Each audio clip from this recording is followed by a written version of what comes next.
আজ ঢাকার হোটেল সারিনায় অনুষ্ঠিত হলো একটি গুরুত্বপূর্ণ সেমিনার। বিষয় ছিল ইরান যুদ্ধের আঞ্চলিক এবং বাংলাদেশে এর প্রভাব। বন্ধুরা, অনেকেই মনে করেন মধ্যপ্রাচ্যে যুদ্ধ হলে সেটা শুধু মধ্যপ্রাচ্যের সমস্যা, কিন্তু বাস্তবতা হলো হাজার হাজার কিলোমিটার দূরের সেই যুদ্ধের প্রভাব এসে পড়ে আমাদের রান্নাঘরে, আমাদের বিদ্যুতের বিলে, এমনকি আমাদের চাকরি ও ব্যবসার উপরেও। গুরুত্বপূর্ণ এই সেমিনার আয়োজন করে নেক্সাস ডিফেন্স অ্যান্ড জাস্টিস। এতে উপস্থিত ছিলেন সভাপতি ব্রিগেডিয়ার জেনারেল মোহাম্মদ হাসান নাসির। সমন্বয় করেন নেক্সাস ডিফেন্স অ্যান্ড জাস্টিস এর নির্বাহী পরিচালক সাবেক কূটনৈতিক সাকিব আলী। পররাষ্ট্র প্রতিমন্ত্রী শামা ওবায়দের পক্ষে সচিব ও অ্যাম্বাসেডর নজরুল ইসলাম, বাংলাদেশ জামায়াতে ইসলামীর সহকারী সেক্রেটারি এহসানুল মাহবুব জুবায়ের, আলোকচিত্রী শহীদুল আলম, জয়নাল আবেদিন, মার্দিয়া মমতাজ, সংসদ সদস্য ব্যারিস্টার তাসমিয়া প্রধান, প্রফেসর ডক্টর ওয়ারেসুল করিম, বিডি জবসের সিও ফাহিম মাসরুর, এনসিপির যুগ্ম আহ্বায়ক সরোয়ার তুষার সহ আরও অনেকে। আজকের এই সেমিনারে দেশের বিশিষ্ট নিরাপত্তা বিশ্লেষক, কূটনৈতিক, অর্থনীতিবিদ এবং রাজনৈতিক ব্যক্তিত্বরা একটি গুরুত্বপূর্ণ সতর্কবার্তা দিয়েছেন। তাদের মতে ইরানকে কেন্দ্র করে বড় ধরনের সংঘাত ছড়িয়ে পড়লে বিশ্ববাজারে তেলের দাম আবারও বাড়তে পারে, সমুদ্র পথে বাণিজ্য বাধাগ্রস্ত হতে পারে, সরবরাহ ব্যবস্থায় সংকট তৈরি হতে পারে, আর এই প্রভাব সরাসরি পড়বে বাংলাদেশের অর্থনীতিতে। মূল প্রবন্ধে ডক্টর এম শহীদুজ্জামান কুরেশি বলেন, মধ্যপ্রাচ্যে বিপুল সংখ্যক বাংলাদেশি প্রবাসী কাজ করেন। যুদ্ধ পরিস্থিতি দীর্ঘায়িত হলে তাদের নিরাপত্তা, কর্মসংস্থান এবং দেশে রেমিটেন্স পাঠানোর ওপর নেতিবাচক প্রভাব পড়তে পারে। আরেকটি বড় উদ্বেগ হলো জ্বালানি নিরাপত্তা। আমাদের দেশের শিল্প, পরিবহন ও বিদ্যুৎ খাত অনেকাংশে আমদানিকৃত জ্বালানির ওপর নির্ভরশীল। যদি তেলের দাম অস্বাভাবিকভাবে বেড়ে যায়, তাহলে তার প্রভাব পড়বে নিত্যপণ্যের বাজারেও। সাবেক উপদেষ্টা ব্রিগেডিয়ার জেনারেল সাকওয়াত হোসেন বলেছেন, বাংলাদেশকে এখন থেকেই কূটনৈতিক ভারসাম্য বজায় রাখতে হবে। একই সঙ্গে বিকল্প জ্বালানি উৎস এবং অর্থনৈতিক নিরাপত্তা নিশ্চিত করার জন্য দীর্ঘমেয়াদী পরিকল্পনা গ্রহণ করতে হবে।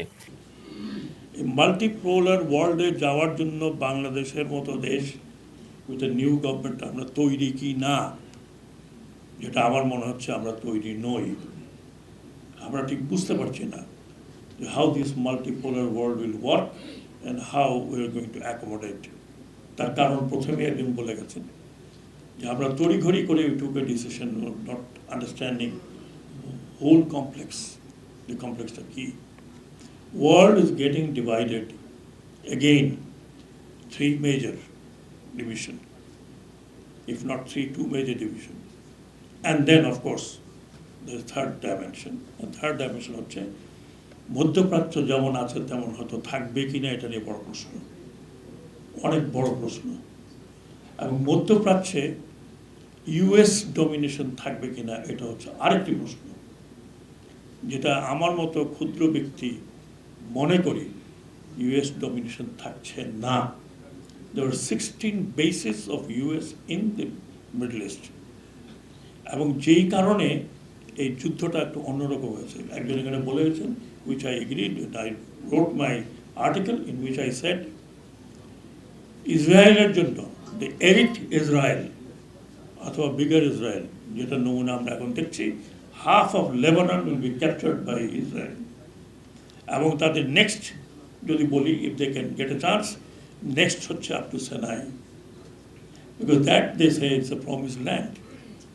এবং এটা আসবে ইউফ্রেটিস পর্যন্ত।